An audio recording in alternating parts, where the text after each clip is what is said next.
नमस्कार, मैं आस्था झा आप सभी का स्वागत करती हूँ हेलो बिहार न्यूज पर। आइए नजर डालते हैं आज की सुर्खियों पर।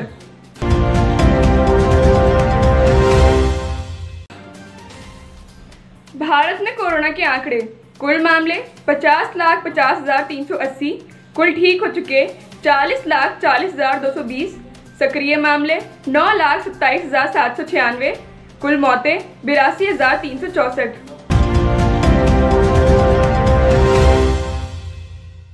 तिरुपति से लोकसभा सांसद बल्ली दुर्गा प्रसाद राव जी का बुधवार को एक अस्पताल में निधन हो गया। वो कोरोना वायरस से संक्रमित थे और उनका इलाज चेन्नई के अस्पताल में चल रहा था।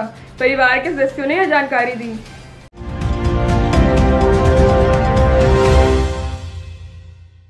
राजस्थान के बीकानेर में एक दलित व्यक्ति की कथित तौर पर तनी हुई मूंछ के कारण हत्या कर दी गई।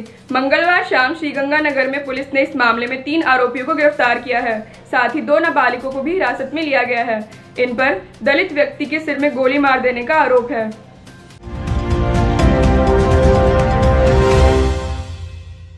देश में कोरोना वायरस के मामले तेजी के साथ बढ़ रहे हैं। मंगलवार की रात को देश में कोरोना वायरस का कुल आंकड़ा 50 लाख के पार कर गया। कोरोना लगातार न सिर्फ लोगों को अपना शिकार बना रहा है, बल्कि राजनेता भी इसके संक्रमण की चपेट में आ रहे हैं।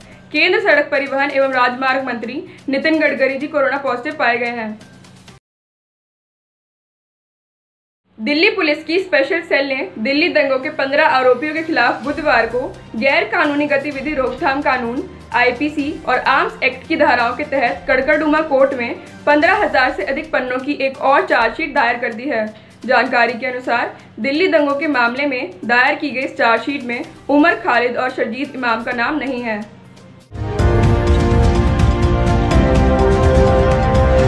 लद्दाख में भारत चीन के बीच सीमा विवाद को लेकर जारी तनाव के बीच केंद्र सरकार ने बुधवार शाम को विपक्षी दलों के साथ अहम बैठक की। हालांकि इस बैठक में संसद के मॉनसून सत्र को सुचारू ढंग से चलाने की रणनीति पर चर्चा हुई, लेकिन रक्षा मंत्री राजनाथ सिंह जी की उपस्थिति के कारण बैठक काफी अहम मानी जा रही है। रूस के सोवरेन वेल्थ फंड ने बुधवार भारत की प्रमुख दवा कंपनियों में से एक डॉक्टर रेड्डी लैबोरेटरीज के साथ रूसी कोविड-19 वैक्सीन स्पुतनिक 5 के भारत में क्लिनिकल ट्रायल में सहयोग और वितरण के लिए समझौता किया है। इसकी डिलीवरी 2020 के आखिरी तक संभावित तौर पर शुरू हो सकती है, जो सफलतापूर्वक ट्रायल और भारतीय नियामक प्राधिकरण की तरफ से वैक्सीन का रजिस्ट्रेशन पूरा होने के बाद होगा। कोरोना वायरस के चलते केंद्र से लेकर राज्य सरकार तक जहां लगातार अपने खर्चों में कटौती कर रही है, तो वहीं दूसरी तरफ उन युवाओं के लिए यह बड़ी खबर है जो पुलिस में जाने की तैयारी कर रहे हैं। महाराष्ट्र सरकार ने ऐलान किया है कि वह बड़ी तादाद में पुलिस की भर्ती करने जा रही है।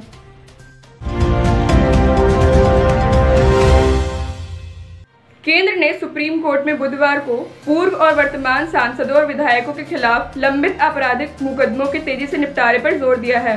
केंद्र सरकार ने शीर्ष अदालत से कहा है कि इन मामलों को एक निश्चित समय सीमा में उनके नतीजों तक पहुंचाना जरूरी है। राजधानी दिल्ली में तेजी से बढ़ते कोरोना वायरस के मामलों ने एक बार फिर आम इंसान से लेकर सरकार तक सभी की चिंता बढ़ा दी है। यहाँ एक्टिव केस से लेकर कंटेनमेंट जोन तक सभी में तेजी से वृद्धि देखी जा रही है।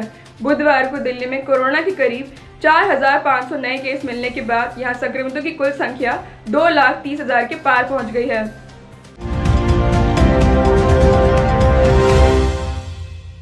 सरकार ने बुधवार को कहा कि नेपाल, चीन, बांग्लादेश, श्रीलंका, अफगानिस्तान और म्यांमार जैसे पड़ोसी देशों के साथ भारत के संबंध हाल के दिनों में खराब नहीं हुए हैं।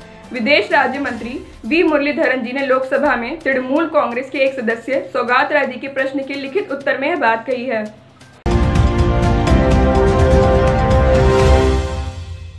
दिल्ली के स्वास्थ्य एवं शहरी विकास मंत्री सत्येंद्र जैन जी ने दिल्ली में रेल पटरियों के किनारे 48,000 झुग्गियों में रहने वाले गरीब परिवारों को पक्के घर उपलब्ध कराने के लिए विस्तृत योजना बनाने के बारे में बुधवार को केंद्र रेल मंत्री पीयूष गोयल जी को पत्र लिखा है।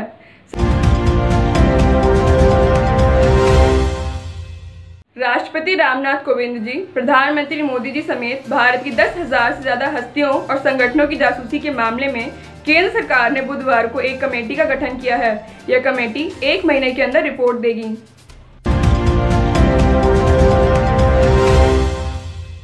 अभी राष्ट्रीय स्तर पर कांग्रेस में फूटे लेटर बम का मुद्दा पूरी तरह शांत भी नहीं हुआ था कि राजस्थान कांग्रेस में भी लेटर बम फूट गया। पूर्व मंत्री और सागौन से कांग्रेस विधायक भरत सिंह जी के लेटर बम से राजस्थान की सियासत गर्मा गई है। भरत सिंह जी ने मुख्यमंत्री अशोक गहलोत जी को चिट्ठी लिखकर सबसे भ्रष्ट मंत्री को बर्खास्त करने की मांग की है।